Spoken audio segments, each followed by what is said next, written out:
"Officers, arrest this man. He refused to attend my daughter's wedding." Yeah, that's how my morning started. Karen had done it again, and I swear at this point, chaos was her multivitamin. She just popped one in every day and let it run wild. With every new stunt, she'd outdo herself, almost like she practiced each scene in front of her bathroom mirror, rehearsing for her next neighborhood moment. And believe me, the line between her regular life and her circus act had vanished so long ago, nobody even remembers what normal looks like anymore, especially not me. I'll tell you, I never in my wildest dreams thought I'd be staring down a pair of handcuffs just for skipping out on some wedding I never wanted to go to in the first place. But this is Karen we're talking about, where skipping a wedding gets you a rap sheet, and wearing the wrong color socks could start a HOA-wide investigation. You know what I mean.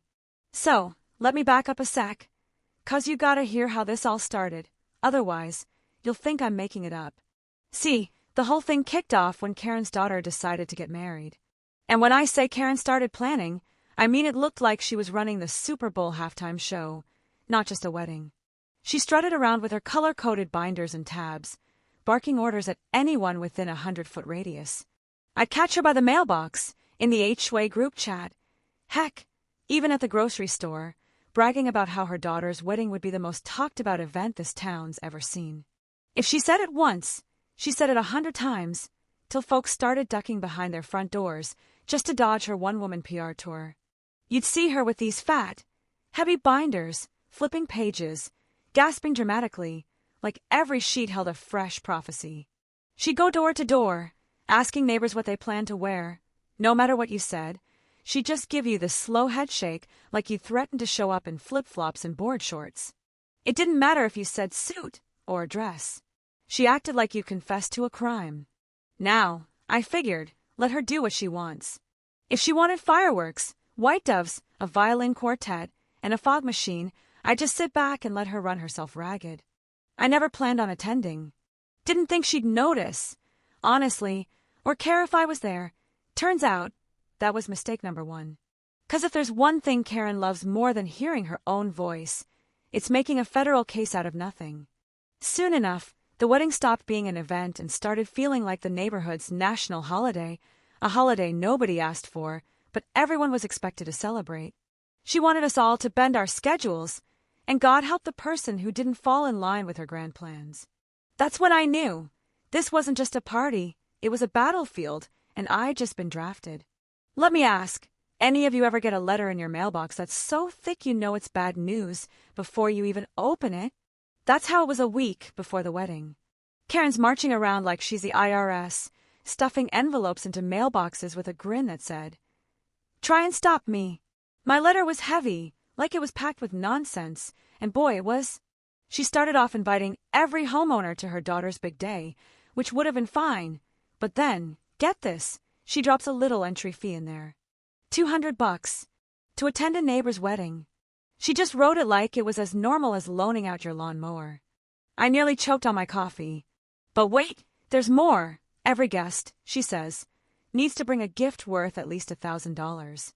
And she underlines it twice, adds a smiley face at the end, the kind of smiley that feels like it's watching you from the dark. Oh, and she says nobody can bring a phone into the venue for security reasons. At that point, I'm thinking, is this a wedding or a cult induction? The list just kept going, demands stacked like firewood, but the grand finale? If you don't show up, you get fined $500 by the HOA. I stared at that line for a full minute, just trying to process the insanity. She acted like missing her kids' wedding was a criminal offense. Now, some neighbors started panicking, digging in closets for the right outfit, scraping together fees, and trying to find the right gift. But me? Not a chance. There was no universe, none, where I'd pay Karen a cent to attend her own daughter's wedding. So, I reread her letter, took a deep breath, and realized I'd just been drafted into a war I never volunteered for. Because if there's anything Karen loves more than control, it's punishing the ones who refuse to bow to her. From that moment on, I was marked. The big day arrived like a storm. Everybody saw it coming. Nobody could stop it. Karen was out there that morning in a robe that sparkled like a disco ball, clipboard in hand, checking off names, peeking down driveways, trying to catch anyone not heading to the venue. I sat on my porch with my coffee, locked eyes with her just long enough for her to get the message. When she realized I wasn't going, she glared so hard I think the sun flickered. After the wedding, the neighborhood split right down the middle. You had the folks who went, dragging themselves home looking like they'd been to boot camp, and the rest of us, the rebels, just bracing for whatever was coming next. Didn't have to wait long. That same afternoon, Karen stormed over, heels clicking like gunshots, waving a neon pink slip. "You've been fined $500, she declared, like she was the Queen of England herself. I couldn't help it, I laughed. That just poured gasoline on her fire. She started in about rules, respect, and mandatory community participation, her voice echoing off the houses like a siren. Ended her little show by promising to make my life a living hell till I paid every penny. A couple neighbors caved, sent in checks, but me? Not happening. My mailbox filled up with penalty slips, each more ridiculous than the last. One for disrespecting the HOA spirit, another for community non-cooperation. She must have spent half her day making those up. Eventually, she cranked it up a notch, threatening to call the cops on me, said I was willfully ignoring legal obligations. I told her to go right ahead. Honestly, I was begging her at that point. Somebody needed to see how far she'd gone off the rails. She smiled like she'd won the lottery, spun around, and strutted off, probably picturing her name in the neighborhood newsletter for bravery. Didn't take long before the squad car rolled in. Karen's out there in her front yard, rehearsing her speech, smoothing her hair, probably practicing her victim face. When the officers step out, she marches over like she's meeting the president, points at my house, starts whispering, waving her arms like she's flagging down aircraft. Cops walk over to me, calm as can be. I give them the whole story, the fines, the letters, the mandatory $1,000 gift, the phone ban.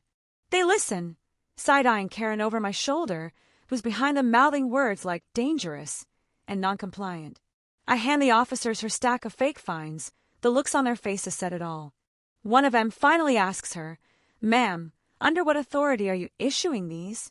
Karen puffs up, launches into a speech about community standards, mandatory unity, the sanctity of her daughter's wedding. You'd think she was defending national security. Didn't take more than a minute for those cops to realize Karen had zero authority to fine anybody for missing a wedding.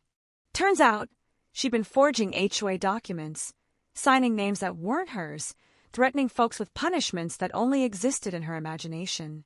Her confidence collapsed fast.